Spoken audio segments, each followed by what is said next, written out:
கர்த்தருடைய பரிசுத்த நாமத்திற்கு மகிமை உண்டாவதாக. இந்த காலை வேளையில் கர்த்தர் நம்மை ஒன்று கூட்டி சேர்த்த அவருடைய கிருபைக்காக கர்த்தரை நாம் ஸ்தோத்தரிப்போம். ஸ்தோத்திரம் அப்பா, நன்றி அப்பா. இயேசுவே, எங்களுடைய ஆவி ஆத்மா சரீரத்தை ஒரு விசை கூட உங்களுடைய பரிசுத்த இரத்தத்தால் கழுவி எங்களை பரிசுத்தப்படுத்தும் அப்பா. ஸ்தோத்திரம்.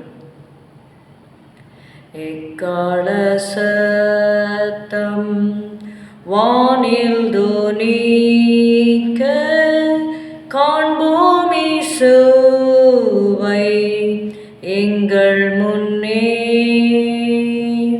பொறுமையுடன் காத்திருந்தோர் நாம் பூவில் இருப்போர் தூங்கும் சிலர். ஆத்மமணாளன்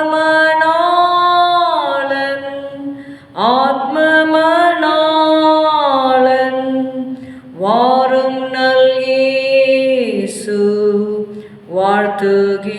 வாழ்த்துகிறோம். அல்லேலூயா. என்ன சந்தோஷம் பரந்தி போவோம் பாட்டுடன் நாம். பக்தரை சேர்க்க கள்ளன் போல் வாரான், சுத்தர் மட்டுமே மாறிடுவார். வானில் தூதர்கள் ஒன்றாக கூடி பாட்டுடன் ஏகாலம் தொனிப்பார். ஆத்மமணாளன்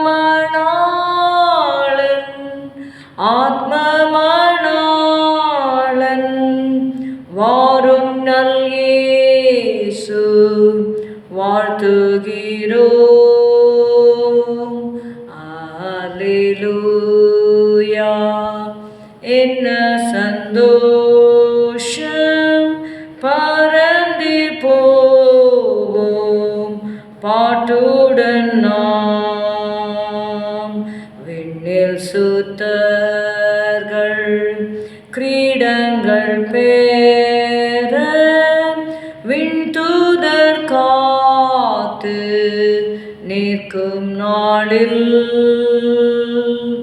வெண்முடை பூண்டு மணவாட்டி சபை மேன்மை பெறும் நாள் இதோ இதோ.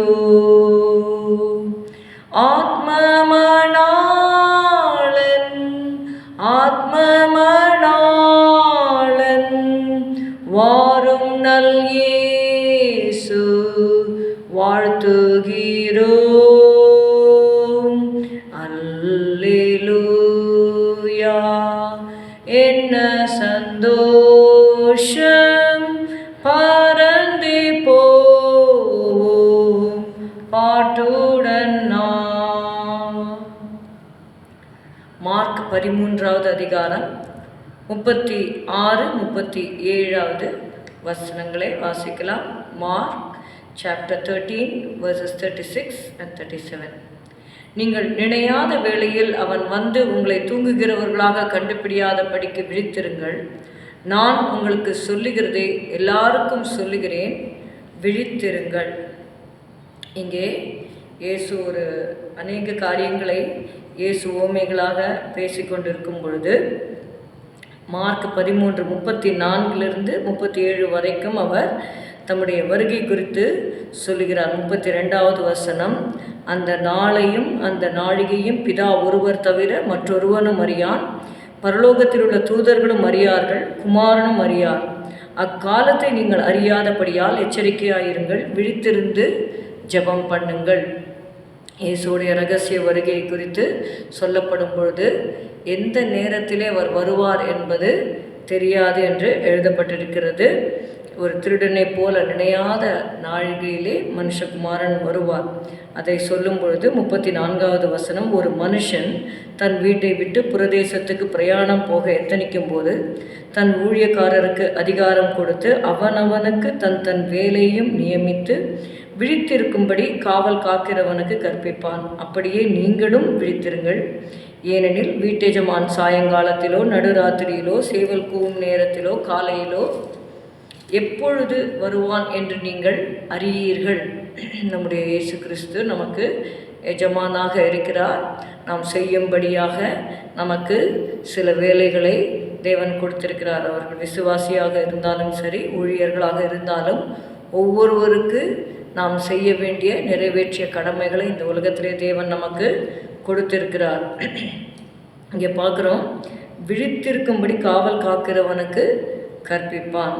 நாம் விழித்திருக்க வேண்டும் என்று சொல்லும் பொழுது தூங்கவே கூடாது அப்படி அல்ல, ஆவியிலே எப்பொழுதும் விழிப்புடன் ஆண்டவர் இன்றைக்கு வந்தால் நான் அவருடைய வருகையில் எடுத்துக்கொள்ளப்படுவேனா, அந்த பரிசுத்தமான ஜீவியத்தை நான் வாழ்கிறேனா என்று சொல்லி ஆவியிலே நாம் விழித்திருக்க வேண்டும்.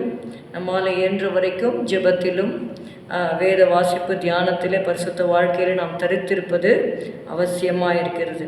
அதுதான் இங்கே பார்க்கிறோம், விழித்திருங்கள் என்று சொல்லி அநேக இடத்திலே இந்த இடத்துல திரும்ப திரும்ப இங்கே சொல்லப்பட்டிருக்கிறதே நம்ம பார்க்கிறோம். அந்த வார்த்தை நீங்கள் பார்த்தீங்கன்னா 35 நீங்கள் பாருங்கள், நீங்கள் அறியீர்கள், அதனால் நீங்கள் அப்படியே நீங்களும் விழித்திருங்கள். 35வது வசனம் 33 நான் வாசிக்கிறேன். 33 பாருங்கள், விழித்திருந்து ஜெபம் பண்ணுங்கள். 34 விழித்திருக்கும்படிக்கு காவல் காக்கிறவனுக்கு கற்பிப்பான்.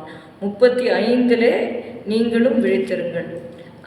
36வது வசனம் கண்டுபிடியாதபடிக்கு விழித்திருங்கள். 37 நான் உங்களுக்கு சொல்லுகிறது எல்லாருக்கும் சொல்லுகிறேன், விழித்திருங்கள். So it has been repeated 5 times.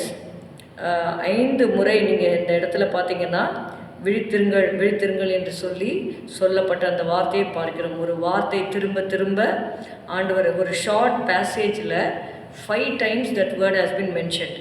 ஆண்டவர் சொன்னார், வானமும் பூமியும் ஒழிந்து போகும், என் வார்த்தைகளும் ஒழிந்து போவதில்லை, அந்த வார்த்தையின் ஒரு உறுப்பு கூட ஒழிந்து போகாது என்று சொல்லுகிறார். ஸோ இந்த small பேசேஜில் 5 times it has been said watch according to the Tamil translation. விழித்திருங்கள் என்று சொல்லி 5 முறை சொல்லப்பட்டிருக்கிறது. அப்படியாக இந்த கடைசி நாட்களிலே ஆவியிலே ஒரு விழிப்போடு நாம் காணப்பட நமக்கும் சபையாருக்கும் கேட்கிற ஒவ்வொருவருக்கும் தேவன் கிருபை தரும்படியாக நாம் செபிக்கலாம். ஸ்தோத்திரம் அப்பா, உம்மை துதிக்கிறோம் துதிக்கிறோம் துதிக்கிறோம் அப்பா. நினையாத நாழிகையில் மனுஷகுமாரன் வருவார் என்று சொல்லப்பட்டிருக்கிறபடி ஆண்டவரே, இந்த காலத்திலே நாங்கள் கடைசி காலத்திலே நாங்கள் வாழ்ந்து கொண்டிருக்கிறோம். இயேசுவே, உம்முடைய வருகைக்கென்று நீர் எங்களை ஆயத்தப்படுத்தும்படி ஆண்டவரே ஸ்தோத்திரம் அப்பா. நீ ஆயத்தமாக உன்னோடே கூடின கூட்டத்தையும் ஆயத்தப்படுத்து என்று சொல்லியிருக்கிறீர் ஆண்டவரே ஸ்தோத்திரம். அப்படியாக help us to be prepared and prepare a group of people for your coming, Lord. ஆண்டவரே ஸ்தோத்திரம், கிருபை தந்து வழி நடத்தும்படி ஜெபிக்கிறோம் இயேசுவின் நாமத்தில் பிதாவே, ஆமென். என் ஆத்துமாவே கர்த்தரை ஸ்தோத்திரி, என் முழு உளமே அவருடைய பரிசுத்த நாமத்தை ஸ்தோத்திரி. என் ஆத்துமாவே கர்த்தரை ஸ்தோத்திரி, கர்த்தர் செய்த சகல உபகாரங்களையும் மறவாதே. Good morning, have a good day, God bless you.